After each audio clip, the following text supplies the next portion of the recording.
Thank you, Toastmasters today. Good evening to all members and guests present here. DTM Ashok is giving his project from level 5 of presentation mastery, and the project is moderate a panel discussion. The purpose of this project is for the member to apply his or her skills as a public speaker and leader to facilitate a panel discussion. All the best, DTM Ashok.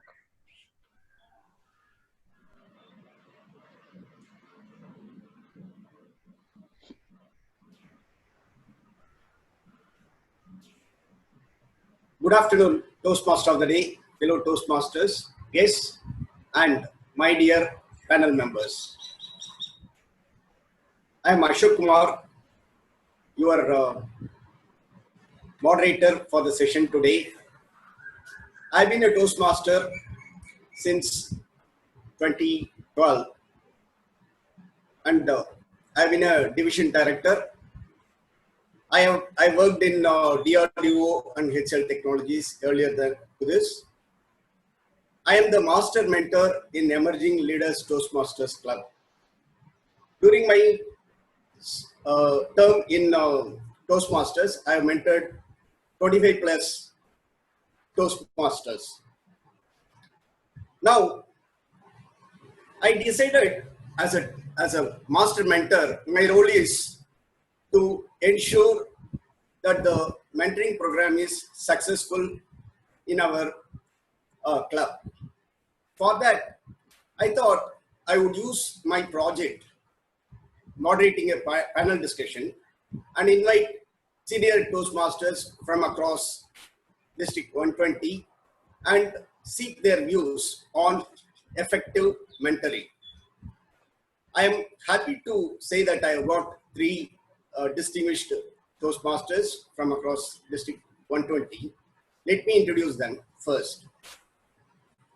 The first panelist is DTM Square Rajeev Nambiar. He has been a Toastmaster since 2009. He is currently the Chief Judge of District 120, our district. He is a past Division Director. He has 26 years experience at CAG, Government of India. He is a winner of TT contest, table topics contest at division level. He has mentored 50 plus Toastmasters since 2011. The next panelist doesn't need an introduction. Distinguished Toastmaster Suganthi Periyasamy. She has been a Toastmaster since 2010. She is a past District Director of District 82. During her period, she added net addition of 49 clubs, which is a huge achievement. She is a banking and financial domain consultant at Tata Consultancy Services. She holds a patent for an invention in the field of payments. She has also mentored more than 50 Toastmasters.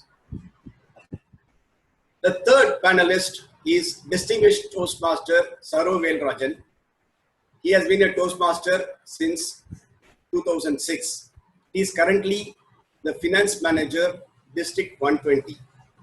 Chief Strategy Officer, Ginkgo's India. He is a past Division Director, District 82. He is the author of the book, An Introduction to 5G Wireless Networks. He has mentored 50 plus Toastmasters. With such a senior and veteran Toastmasters, I am excited very much to learn from them. It will be very useful for our members and for everyone who is going to hear in future watching this recording. The process I am going to follow is, I have 9 questions to be asked to each of this. Not each of this, there will be 3 rounds. In each round, I will go around the panelists and ask a different question. There will be 3 rounds, totally 9 questions. I have asked them to respond within 2 minutes for each of these questions. And at the end, I would summarize. If there is time, we will also open the floor for audience questions. Otherwise, also they will be available offline to answer queries from the members. Now, are you all ready? I am excited. Are you excited? Okay. Let me start the question with Rajeev. The first round, first question. Rajeev, how is Toastmasters mentoring program unique? Am I audible? Yes. Am I visible? That's my second question. Yes. All right. DTM Ashok, my fellow panelists, my good friends, DTM Suganthi, DTM Saro, Velrajan, and other Toastmasters, good evening. Now, when I hear this question, what makes mentoring so unique? The thing which flashes in my mind is that favorite quote: "Give a man a fish and feed him for a day, but teach him how to fish and feed him for a lifetime."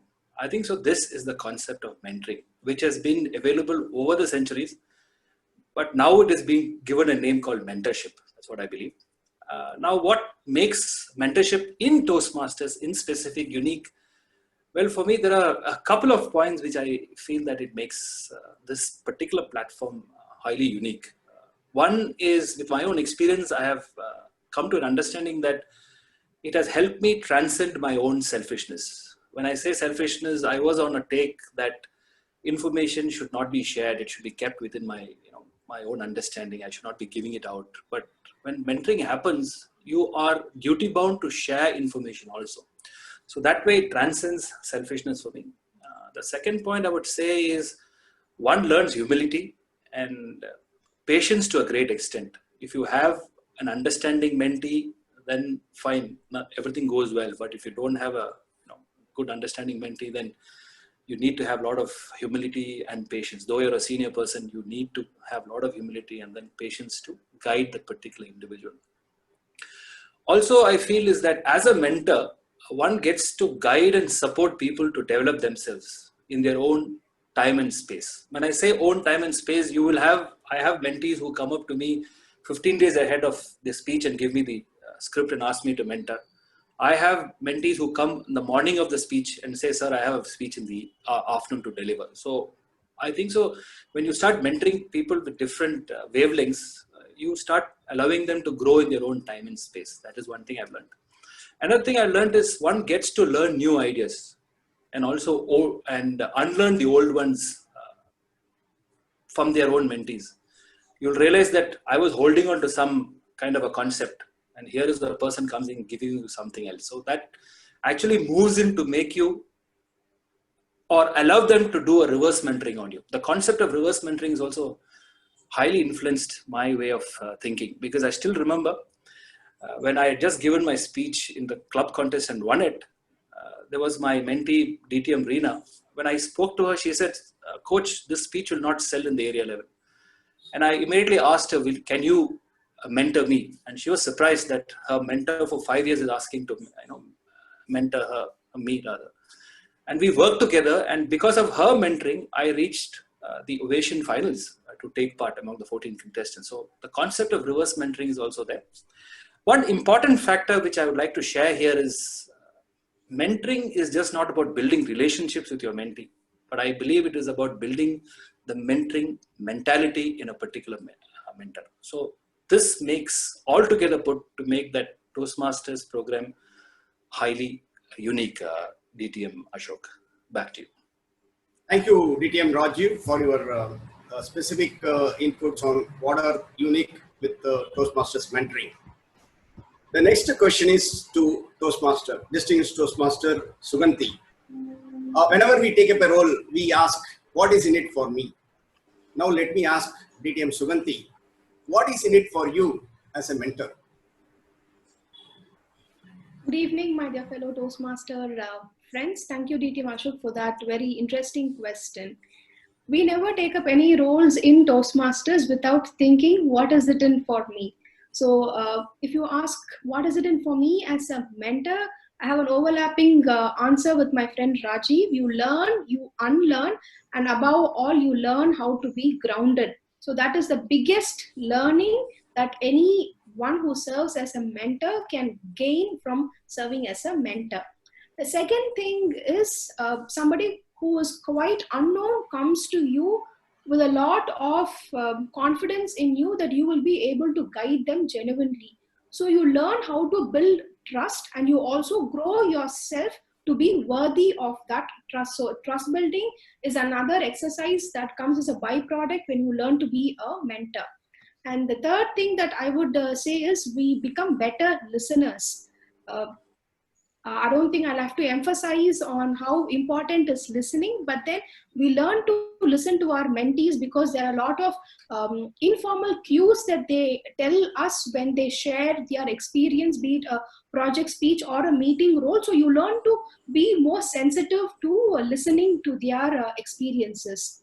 And of course, critical thinking is something, another byproduct that you get, because in this mentoring continuous journey, you learn how to give feedback to them.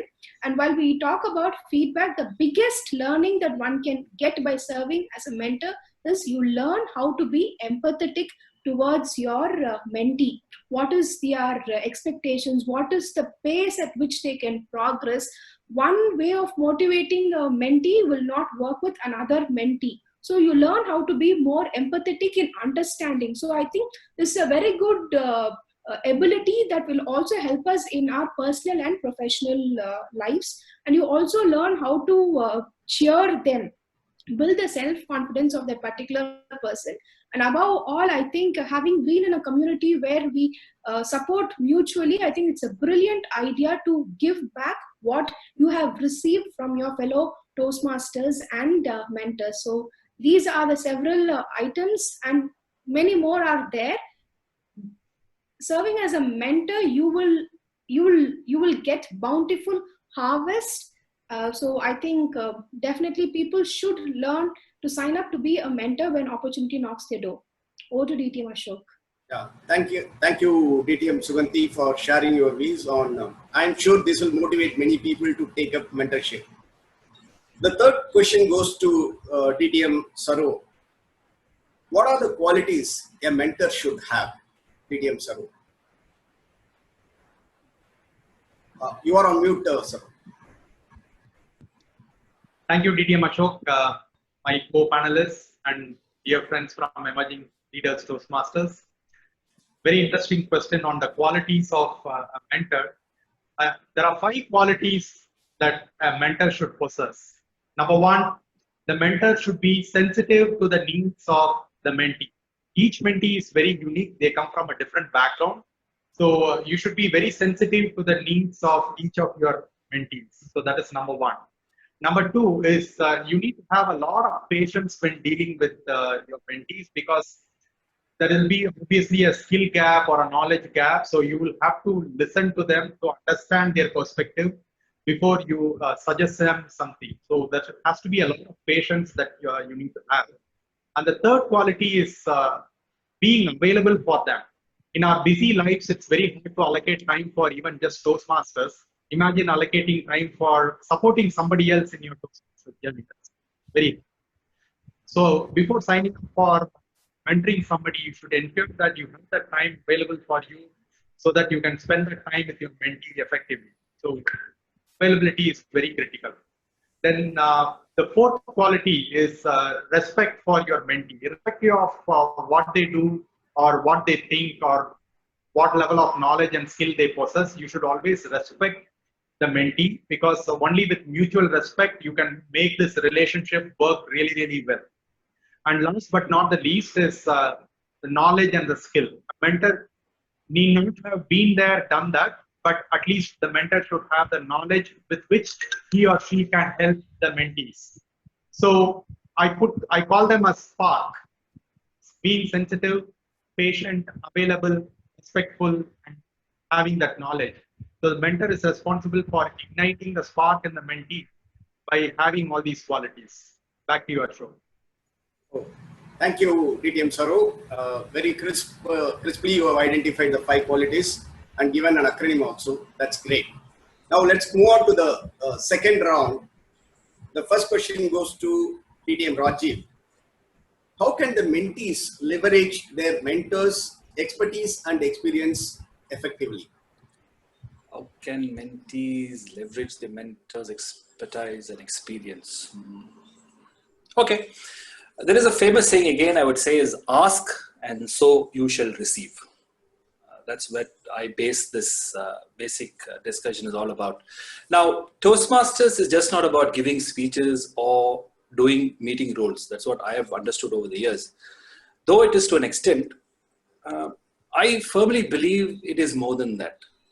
Now, as a Toastmaster, my modus operandi, in addition to the speeches and meeting roles, was to observe my mentor, the way he used to conduct himself in the club. My mentor, distinguished Toastmaster Abraham Zakaria, while being the president of my club, used to be cool as ice, especially when the speakers used to back out in the 11th hour. Now, one day out of inquisitiveness, I approached him and I asked him, Zach, how are you able to be so cool when such things happen? He just said, listen, Rajeev, in Toastmasters especially, always expect the unexpected to happen.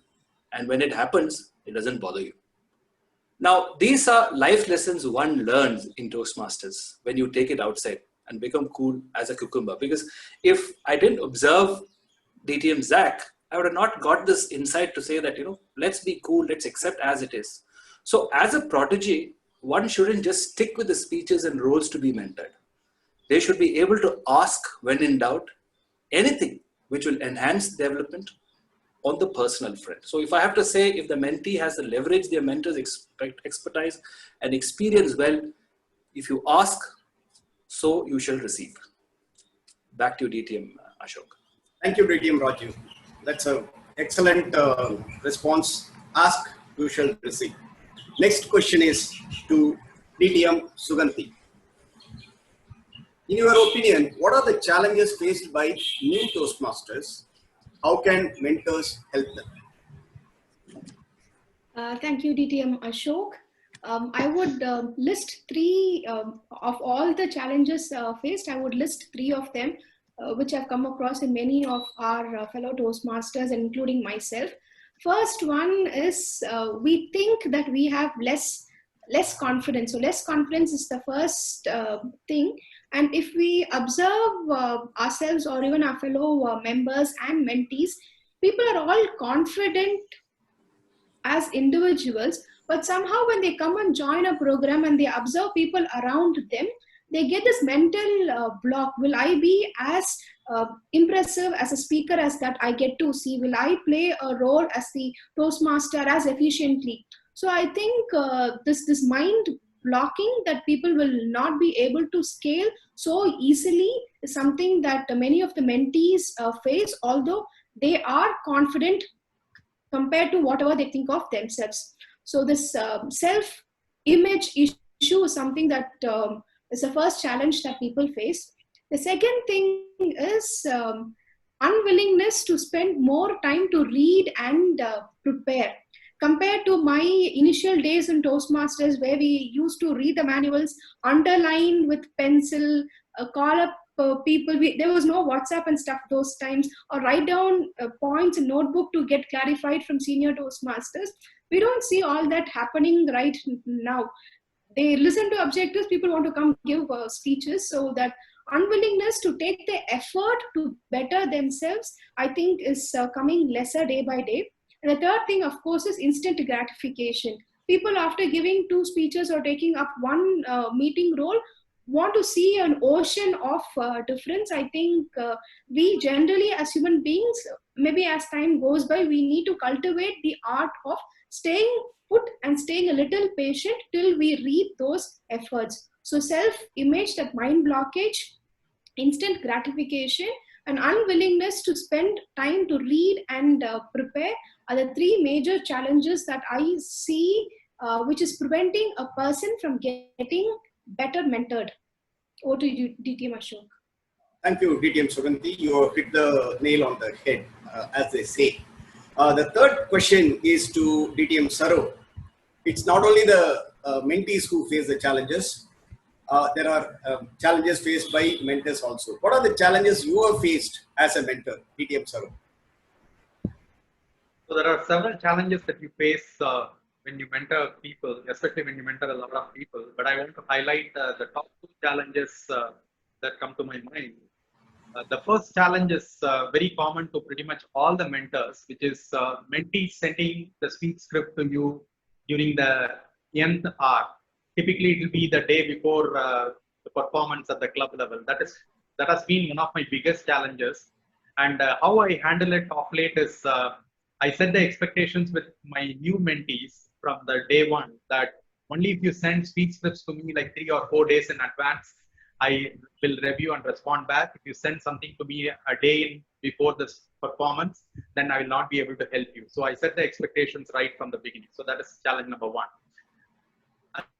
And the challenge number two that I had during the early days is whenever I interact with my mentees and whenever I give suggestions to them, I expect them to follow all of my suggestions. But later I realized that you cannot force your thoughts, you cannot force your ideas on your mentees. So because they also have a different perspective and they are on the ground dealing with the problem. So your solution may not exactly fit them to the specific situation that they are trying to fill. While it is always okay to share your perspective, you cannot expect as a mentor that your mentee will follow blindly whatever you are saying. So that was a challenge that I had during the initial days, and it took me a while to overcome that. And I patiently listened to my mentees. I started appreciating their point of view. It took me a while to get over that challenge, but that is a common challenge that many mentors will face when they are starting their mentoring journey. Back to you, Ashok. Yeah, thank you, Saro. In fact, as a mentee, I used to send my scripts to my mentor at the last minute. He was kind enough in the beginning. Okay. Now, in the round 3, now we'll send the first question to Rajeev. What is the ideal duration for the mentor-mentee relationship? Should a mentee change their mentor after a certain period? Rajeev, you are on mute. Yeah, before I get into the topic, I would like to, tell Saro that he should be happy because I have mentees after finishing the speech, they'll send the script to me. so I had that kind of mentees also. Okay, coming to this topic, what is the ideal duration for a mentor-mentee relationship? With my experience, I would suggest for a new Toastmaster, still such time, the mentee is sure about what Toastmasters is all about, be with regard to speeches or be it about leadership roles. To give it a timeline, a minimum period of a year with a mentor is advisable. Well, this does not stop any mentee to contact other Toastmasters for help in any regard during this period. So as a mentor, I in fact encourage my mentees to interact with other mentors and to learn new things in Toastmasters and also learn and come and tell me these are a few things they learned so that even I can learn. So it's a two-way process. Now, as a mentor, I have realized when to let go when it's time so that they can move from being a mentee to a mentor themselves. So this is a very tricky phase when you realize that they have the mentorship qualities to let them go. The fact is I leave it to the mentee, in fact, to decide whether to stay under my tutelage or to move on to another Toastmaster to gain more experience. Maybe I'm not good at humor. They might come to me for humor. I'm not good. I might ask them to go to somebody else. So that kind of ways, modus operandi.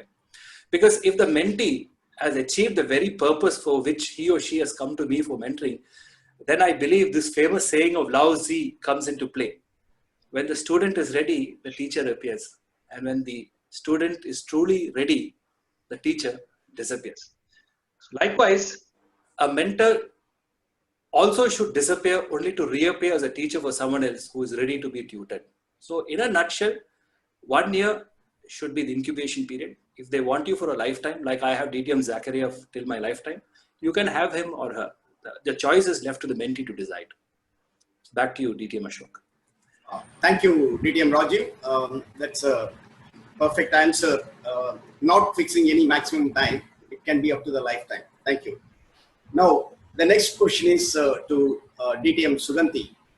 How can clubs make mentees interact freely with mentors? Thank you, DTM Ashok, for the very sensitive question.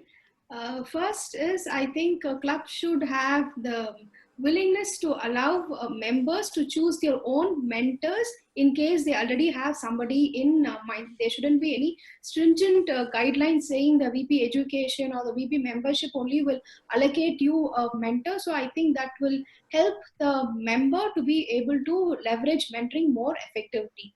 The second thing is we also see clubs who come and say, unless and until your speech script is reviewed by your mentor, we will not allow you to deliver your script. Now, as Saro mentioned, the requirements of a mentee differs from one person to another person.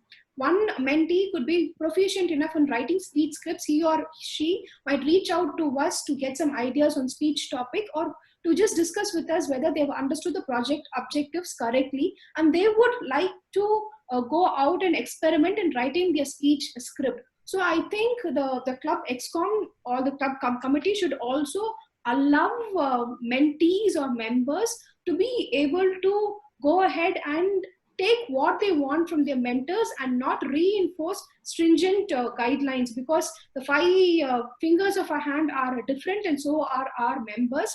But then again, if you see any members not living up to playing a role properly, they should not also go back and say, see, I told you, you should have discussed with your mentor. Again, the club ExCom should be a little more empathetic, should give people a second chance. For me, Toastmasters is all about giving everybody a second chance, because if we look at ourselves, we wouldn't have come so far if somebody was not benevolent enough to give us a second chance. So the ExCom should also keep all this in mind when they build that mentor-mentee program within the club. And again, the mentor should also be a little empathetic in understanding what the mentee is expecting from them, and not try and impose all their ideas onto them and convert them to be another person like 2.0 of themselves. So that's my answer, DTM Ashok. Thank you, DTM Suganthi. With regard to sending scripts, there were times when I never sent scripts. In the recent times, because our past president Rajeev insisted on sending the scripts, I have developed the discipline of sending the scripts. Now, the last question is to DTM Saro. Please share a memorable or interesting experience with any mentee. So memorable. The first mentee is always special and very memorable. My first mentee is Periyasamy, and I used to be part of Chennai Toastmasters at that time. And I was also learning to become a mentor. So one of the things that he used to do is he's a fan of football, and I don't watch or follow any sports. So normally all of his speeches will be around football. And what he would do is he would take lots and lots of content from Wikipedia, and he will send a long script with 1,500 words for a 5 to 7 minute speech. And his email will go like this: Saro, can you please condense the speech to fit within the time limit, and also write a perfect introduction and conclusion. And the speech script will come to you for review on a Saturday night for a Sunday meeting. So from there, Periyasamy has evolved quite a bit, and obviously he has completed higher studies. He has gone to US. Now he is working in Canada.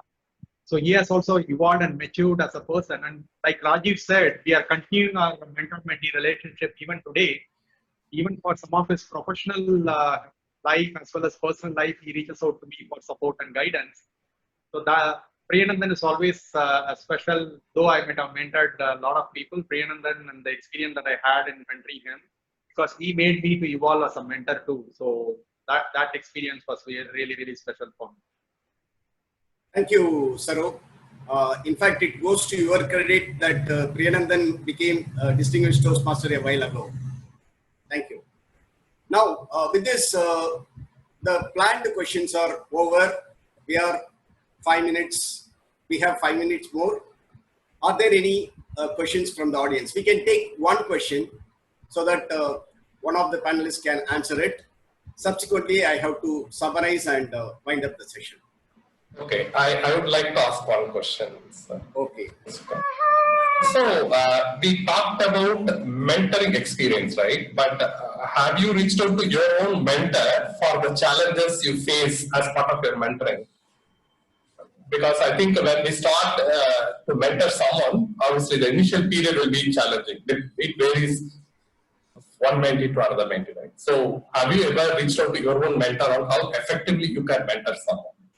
And would you like to share something? I'll take that question. What I would say is that what I've evolved, I've not reached out to Abraham Zakaria, but I've observed how Abraham handles situations. Now, as you said, every mentee is unique. So what I do as a system is that I ask the mentees to bring onto the table what they want to be mentored about. So I don't tell them that, okay, I'm going to mentor your speeches, I'm going to mentor your leadership roles. I ask them, what do you want to mentor yourself as a speaker, as a leader? So I make them bring what they want to be mentored onto the table.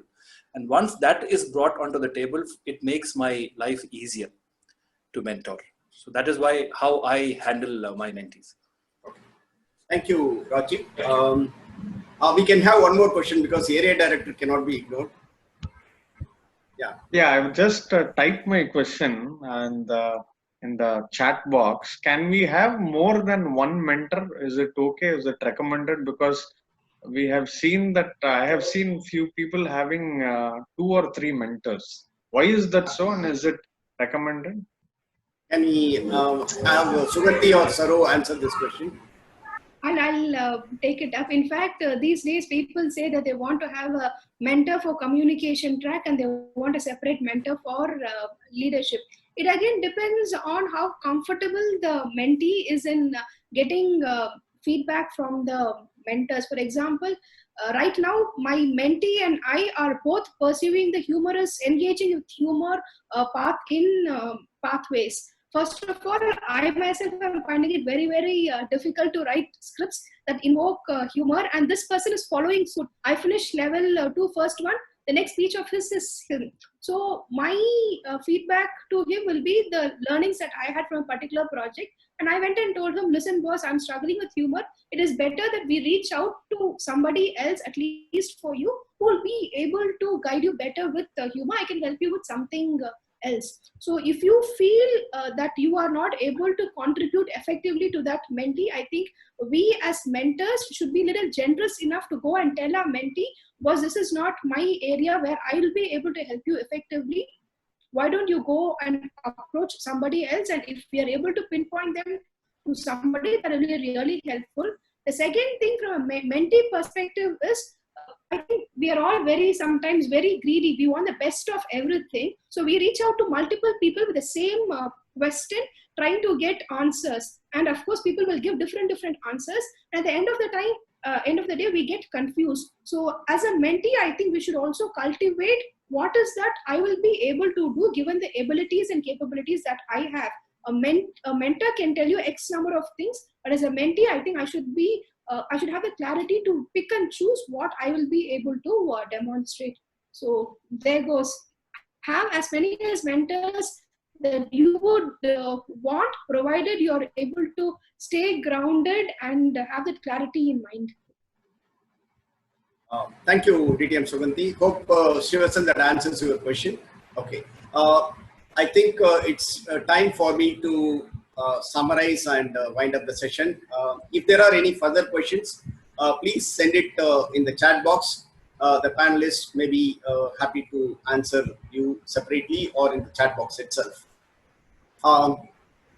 I thank all the panelists for spending their time with us in Emerging Leaders Toastmasters Club and participating in this panel. And I am very happy that we are almost on time. Thanks for sharing your wisdom, learnings with our club members. As I can see, the best qualities of a mentor, starting from the best qualities of the mentors and the challenges of the mentors that we have seen, mostly last minute members sending the scripts or not having the patience or trying to push our thoughts into them.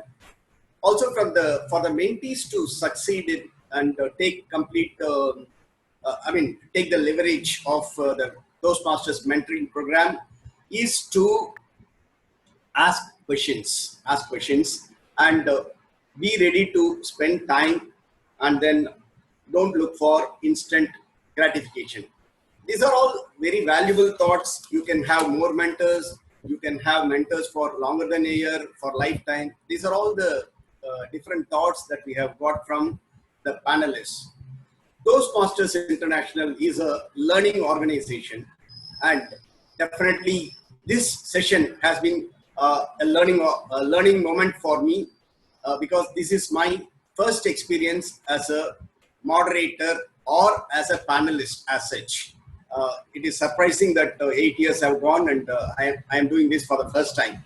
That is because the pathways level 5, this project demanded it. That is why I did it. There are times when we are forced to do it.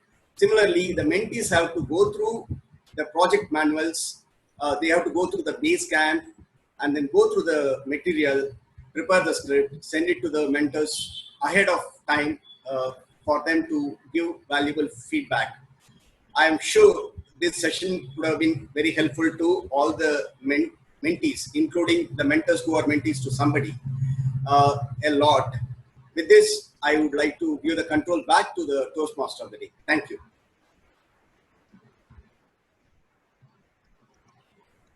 Let me delve into the panel discussion we had today, a wonderful panel discussion that was hosted by DTM Ashok.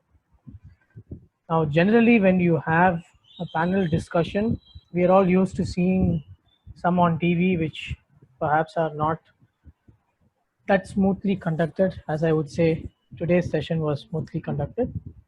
And there are some criteria by which Toastmasters International suggests that this can be evaluated to be a good panel discussion, and those are pointers which I will follow for my evaluation today. Now, most important thing is, of course, since you are employing your public speaking skills, you should have good clarity, language and variety, vocal variety and eye contact. Though this is an online meeting, our host today was able to exhibit it and ensure that the audience interest was captured from the very beginning. Now, what are the ways in which a panel discussion should flow? First and foremost, establishing the session and establishing the credibility of the various panelists. Now, Toastmaster Ashok introduced himself first, and then he introduced all the panelists. This is very important because when I am sitting as a member of the audience, I need to know how good the panelists are and how qualified or capable they are to be able to answer those questions and participate for the given topic. His introduction was proof that yes, all the panelists were credible and capable, and it gave the audience a sense of interest to pay attention and listen to the session overall. The other is the audience awareness as well as the comfort level of the panelists. Now, since this is a topic very close to Toastmasters, every one of us have mentors and every one of us have mentees as well. So this topic was well chosen by the host today, and it was also spoken well by all the panelists. So preparation was excellent for this panel discussion. So I would say this was an exemplary selection of panel members as well as an exemplary session. Now, what can we do better? Now, as mentioned by someone earlier, since it is an online panel session, it may not have the speed or the change of focus that we see in a live panel discussion physically attended by panelists. But I would suggest one thing that the host can do is shifting the order of panelists, especially when shooting different questions to the panelists, so that when you shoot additional questions to panelists, reducing the time allotted to them and moving the focus of the meeting to the next panelist. That would perhaps be something that can be incorporated, where you reduce the time devoted for each panelist for follow-up questions and divert it to other panelists, perhaps even get a second opinion on the same topic as well. This would be my suggestion for our host today. So overall, an exemplary session, a good learning for all of us, and great to know that Toastmasters has this project as well. Over to the general evaluator.